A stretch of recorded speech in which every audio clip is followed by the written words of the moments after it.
I'm Ed Rose, and this is a special edition of Citizen Kane. Today's program, available only on 101.7 WXZY radio, remembers heavyweight fighter Jack Dorval. According to a 2008 story in the Endeavor News, Creighton Jack Dorval was born in Emporium on January 19, 1904. As a teen, Dorval was described as tall and rangy, still growing, but a far cry from the chiseled man who would earn the nickname the Pennsylvania Timberwolf. After he took a job as a lifeguard at a beach near Atlantic City, New Jersey, the carefree Dorval was persuaded to step into the ring against an Army champion on New Year's Day 1923, and he floored the champ with a thunderous right hook, the Endeavor News reported. A local fight promoter, Pepe Dallas, heard about the upset and offered his services to the 19-year-old Dorval. At the very same time Dorval was honing his ring skills and emerging from a fledgling pugilist into a title contender, America's fascination with sporting events reached a fever pitch in the post-World War I era. Icons like heavyweight champ Jack Dempsey and baseball slugger Babe Ruth secured their place in the pantheon of the first golden age of sports. According to Wikipedia, Dempsey's aggressive fighting style and exceptional punching power made him one of the most popular boxers in history. Many of his fights set financial and attendance records, including the first $1 Million Gate. He pioneered the live broadcast of sporting events in general, and boxing matches in particular. Young Jack Dorval quickly learned technique to match his expanding brawn. The Endeavor News reported when 4 impressive knockouts ensued, fight fans began to take note of this country boy from the Pennsylvania mountains.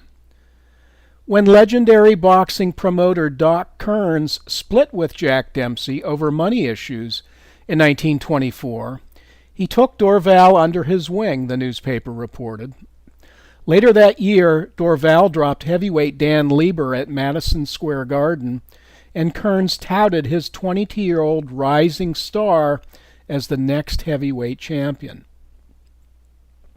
And when Dempsey refused to fight Dorval, Doc Kearns turned to the press, bestowing a flashy new nickname on his kid fighter, Napoleon Dorval, the rugged, crushing heavyweight fighter with the best punch of them all in the ring, is undoubtedly the uncrowned champion of the world. Now that Dempsey has sidestepped all offers, Kearns said, Dorval has all of the qualifications of a dashing world beater. He can punish his opponent, and what is more, he can take a punch. For a big fellow, Dorval is remarkably fast. He's going to be a tough nut to crack. Shortly, Gene Tunney battered and thoroughly dominated Jack Dempsey in a 10-round decision in the pouring rain in front of 120,000 strong at Philadelphia's Sesquicentennial Stadium in September of 1926. Dorval opened 1927 with a succession of knockouts against 4 inexperienced foes. With Dempsey now out of the picture, Doc Kearns' interest in Dorval faded, and he handed him over to another manager. The Pennsylvania Timberwolf was a 5-1 underdog when he throttled the famed Norwegian and Olympic gold medalist Otto van Porat in 1928. According to the Endeavor News, Dorval went up against Pierre Charles, a veteran Belgian fighter, less than 6 weeks later.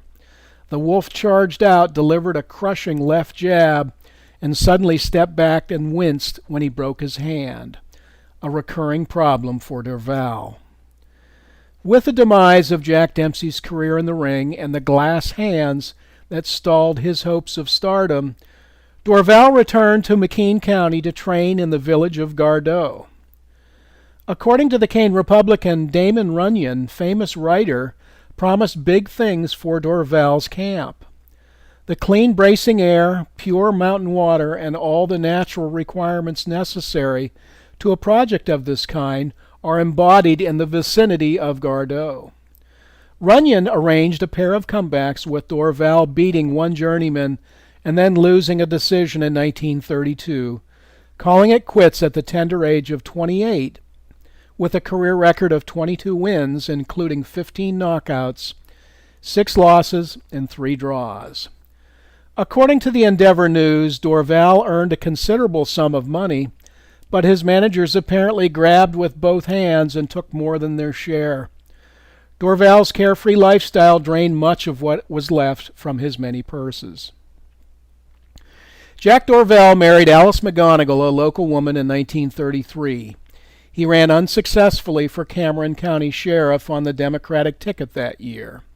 Soon afterward, he became manager of the Scenic Tavern, located on the Kinzue-Bradford Road, until it was destroyed by fire in 1934, the newspaper reported. On August 2, 1936, Dorval died in the crash of an open cockpit plane on a flight from Emporium to St. Mary's. According to the Endeavor News, the plane apparently hit an air pocket on the approach to the airstrip in Kersey. The plane went into a spinning nosedive, crashing hard into the ground, plunging into a potato field and coming to rest nose down with its tail in the air. According to the newspaper, among the legions of friends who attended a funeral service at St. Mark Church in Emporium was former heavyweight champion Jack Dempsey. Creighton Jack Dorval's modest headstone bears a simple epitaph that speaks volumes about Napoleon Jack, the Pennsylvania Timberwolf, a real sportsman. Well, that's all for now, friends. Please send your comments and story ideas to citizenkanepa@gmail.com. And thank you for listening.